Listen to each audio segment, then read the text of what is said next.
Island. And sinabihan ko pa nga sila na marami kayong abogado dyan sa central office ninyo, hiramin nyo muna yan, i-deploy nyo muna doon sa Negros para mahinto na itong Negros killings. What were your subsequent actions after? I would like to ask the chairman of Human Rights, Commission of Human Rights. Ma'am, nakapag-kuha ka na ba? Yes po, Mr. Okay. Chair. Mr. Yes, ma'am. You want to deliver your opening statement? You have yes something? Po, a little something to say Yeah, po. go ahead, please. Good afternoon po to this body. I am Attorney Fuentes po. I am the officer in charge of the Dumaguete City Provincial Office. Hindi po kasi makarating ang aming mga superiors because they have equally important prior engagements to attend to po. Yung head po ng ating investigation office ay nasa Davao po. Okay, so we are here po to inform this body of the interventions of the Commission on Human Rights in the killing of Governor Digamo and several others. So when the killing of Governor Digamo was circulated in social media on March 4, 2023, the Saturday, we informed our regional director of the incident, and he informed our executive director, and a team from the Dumaguete sub-office was dispatched, quick response team was dispatched to Pamplona, Negros, Oriental. So, we headed to Pamplona, Negros, Oriental with a special investigator kasi ang aming office po sa Dumaguete, we have a lawyer, and then we have one special investigator and yung driver. So all of us were dispatched to Pamplona, Negros Oriental, where we went to the crime scene, but we were initially refused entry po nung mga PNP officers that were guarding the Degamo compound. So we went to the Chief of Police, we interviewed the case investigator. However, yung case investigator po politely refused to entertain us because the investigation was still ongoing. And then meron po silang command conference the following day. So we were, instead we interviewed yung ating Major Chief of Police, who is Police Major Saturnino Sedigo, and then he relayed to us the information po of the initial data is 5 killed and then by 6 unidentified assailants. So, Yeah, ma'am, maputol kita sandali. yes po. Matagal ka na dyan sa Dumaguete Human Rights? Dumaguete City po, 2015. I was 2015? assigned in Dumaguete City Okay, po, so andyan ka na pala 2015. because ganito ang question ko, not so much on the Digamo killing, yung prior killings before the Digamo killing. Kasi during the 18th Congress, last Congress, this committee conducted an investigation on the spate of killings in Negros Island. It was mentioned during the hearings and reflected in our committee report the following recommendations.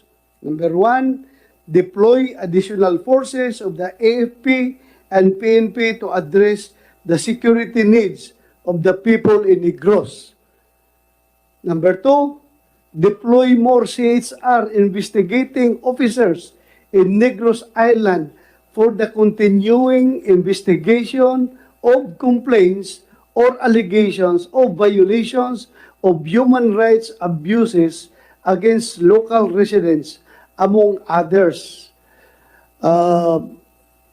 May we know if these recommendations of this committee were addressed by the Commission on Human Rights? Because after that investigation, during budget hearings, I was the one sponsoring the budget of the CHR. At palagi ko na tinatanong, ano nang update doon sa mga Negros killings. Gusto natin wala nang mamatay dyan, kaya dapat kayong Commission on Human Rights should actively participate in the investigation. So, nagdagdag ba kayo? Kasi ang reklamo noon ni late Chairman Gascon, kulang daw kayo ng mga investigators dyan sa Negros. And one of my recommendations was for you to deploy additional lawyers as investigators doon sa Negros Island. And sinabihan ko pa nga sila na marami kayong abogado dyan sa central office ninyo, hiramin nyo muna yan, i-deploy nyo muna doon sa Negros para mahinto na itong Negros killings. What were your subsequent actions after those hearings, ma'am? Chair, Go ahead. kung pwede kong dagdagan yung tanong ng Chair. Yeah, go ahead. Salamat kayo, Chair. Gusto ko lang dugtungan yung tanong ni Chair kasi naalala ko nung kinonduct nila yung hearing na iyon, it was also on my resolution. So, salamat kaayo sa liwat sa Chair for conducting it then. I remember clearly yung mga recommendations ng committee report nila. And I also remember so clearly, valuable yung inputs ng CHR sa amin noon. And si Gov. Degamo attended the hearing. Tungkol yun sa namatay na mga magsasaka, pati isang human rights lawyer during Oplan Sauron sa Negros Oriental. And hindi ko malimutan si Gov. Degamo, Chair, naalala ni Chair, I'm sure, dumating po si Gov. Degamo, nag-testify din sa komite on behalf of the victim. So, doon ko siya sobrang na-appreciate din, aside of course from the inputs ng CHR. So I joined the chair in being very interested kung na-implementa nga ba or hindi ng CHR yung recommendations ng kanilang committee report at that time. Ang sakit lang, Chair, na the same violence na inimbestiga natin noon, nagsalita laban doon si Gov. Degamo, ngayon, a similar violence claimed naman yung buhay nila. Siya na ang biktima. So, wala nang gobernur na magsasalita po sa hearing na ito. Dahil wala na si Gobernador Degamo. But anyway, before you answer, ma'am, I would like to excuse Chairman George Garcia. Alam kong busy-busy ka dahil coming na naman yung barangay elections. Sir, unless you want to say something or meron tayong question sa kanya? Wala. You are excused, Mr. Chairman. And thank you for your presence. Salamat po. Yeah, ma'am, go ahead. You may respond. Yes. When I was first assigned in the provincial office po, isa lang po ang aming investigator, which is Investigator Jesus Cañete. Unfortunately po, he nag-retire po si Investigator Cañete in 2021. And then in 2022, may new investigator po kami, and then recently, she tendered her resignation din po. So, ganun po. And if you're asking po ano ang policy ng, ano na ang ginawa ng commission, recently po kami sa regional offices and provincial offices were asked to comment on the proposal to increase the personnel po of the regional and the provincial offices po. So, meron pong measures the Commission on Human Rights has measures to increase the personnel complement of the regional as well as the provincial offices po.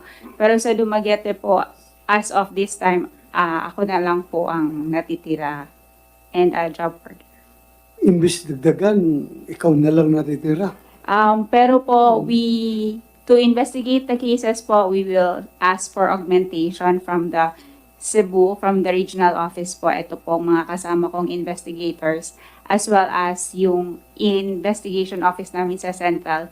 They can send investigators po to deploy po to investigate the cases. Thank you po.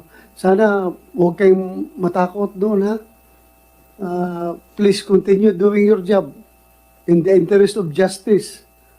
Ha? Huwag kayo matakot doon. Patuloy niyo yung ano nakikita ninyong dapat imbestigahan pertaining to human rights.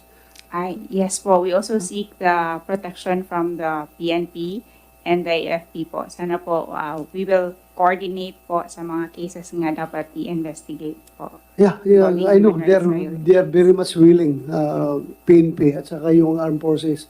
Magkaibigan lang naman kayo doon sa field lahat. Magsama-sama naman kayo sa investigasyon. Mr. Chair. Magtutulungan kayo. Thank you po.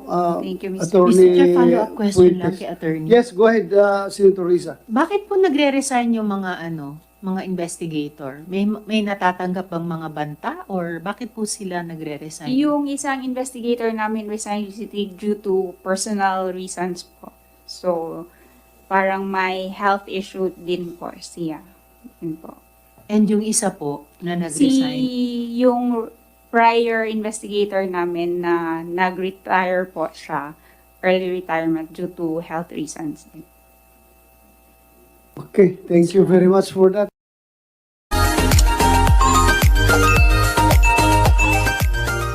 Every hood we go through, all the gangsters around know my whole crew. Nigga, we hold it down like we spoke.